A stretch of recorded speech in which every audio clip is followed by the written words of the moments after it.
Good evening, everybody.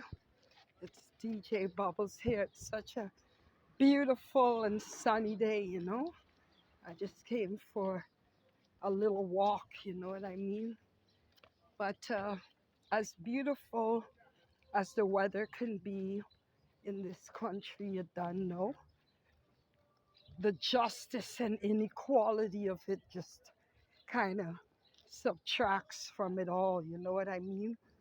Uh, it's really, really true that in terms of Black people, we don't have no protection here.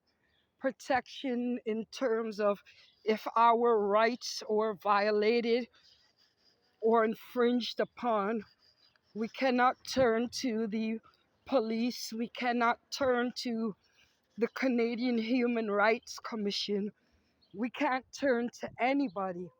I posted earlier about that class action suit uh, that were filed by Nicholas Thompson and other public service workers, both current and retired, and the Human Rights Commission, who has made an oath to protect the integrity, the value, and the dignity of every Canadian, whether they were born here, visiting here, or immigrated here. But that oath, as you could see, doesn't apply to Black people. And then we have that heinous act from those masked supremacists, ironically masked in black outfits, who went to the exhibition place slash CNE and actually videoed themselves issuing and spewing hate crimes and anti-Black hate. And nothing came of it. It's as if anything that's done against us, whether it be our safety or our integrity or the so called rights that every Canadian is assured, that excludes Black people.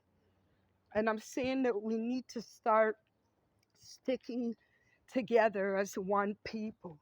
There's so many Black based or Caribbean based or African based entities all across Toronto, yet we don't keep in touch with each other, yet we don't work together, yet we don't meet and come up with a solution.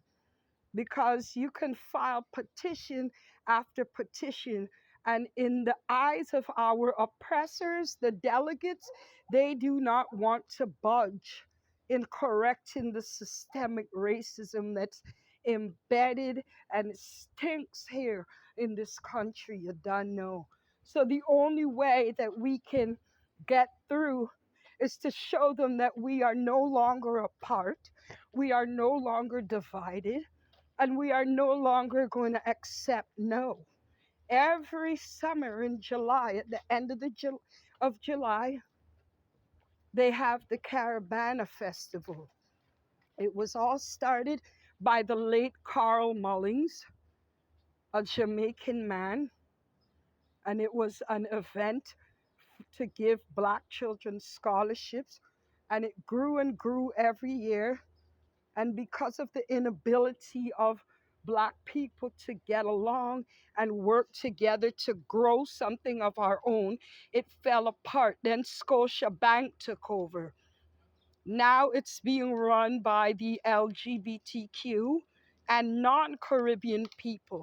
So every year when you dress up in your costumes and you're playing mass, not one dime is coming into the Black community. They have cut job programs and the Black Legal Clinic. They cut all those things from us to give us less and less ability to stand on our own. And we still continue to fight each other. I don't know if you've ever seen the Hunger Games. The Hunger Games, when the wicked masters just sit and watch the little people go at each other's throats like they're hungry and desperate.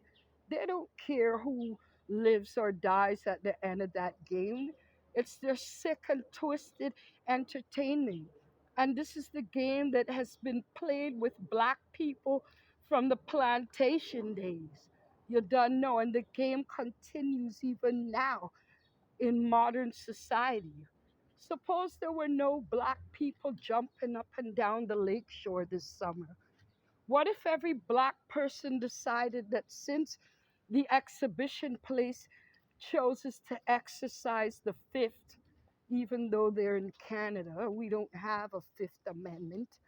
What if, since they're quiet and can't guarantee that any black individual will be safe on their grounds because supremacists chose their grounds to chant down anti black hate and their resistance to diversity, equity, and inclusion. There's a lot of us here in Toronto. So if we all made a pact and started boycotting things, don't you think they'll miss our money? Not us as people, but the money that we spend and create our own. A festival, a celebration of Caribbean culture that represents Trinidad, Barbados, Dominica, Jamaica, Antigua, Grenada, St. Vincent and the Grenadines. What if we did something like that and said no black person can be on the board or take part? What if we did that this summer instead of running in to help our enemies and our oppressors grow? Do we ever think about that? Independence? I mean, look how long we claim we have independence, but we don't use that independence. We continue to depend on our oppressors. Look how many public service workers were as prestigious as their jobs may seem. Revenue Canada, the RCMP, and because of the color of their skin, they still face discrimination and oppression. Don't you think it's about time we stop looking for the reward from our oppressors?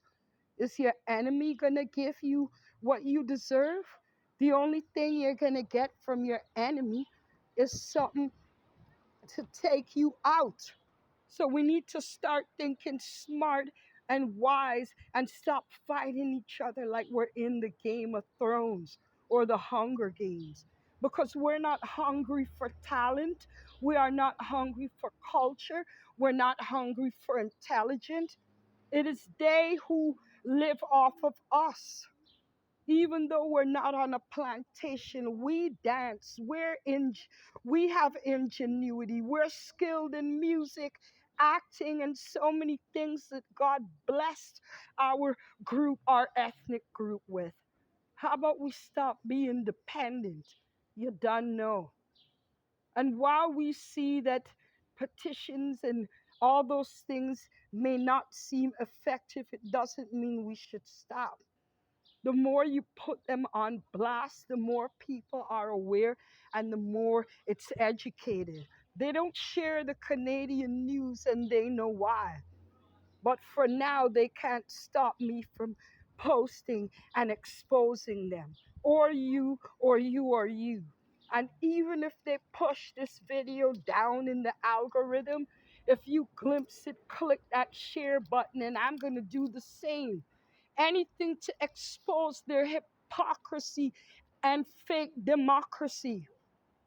I'm willing to share and tell the world how fake this country is. You done know. Pick up yourselves and enjoy the weather. I'm in t-shirt. You done know. Stay blessed, stay woke, stay proud, and stay united. See? Have a good one.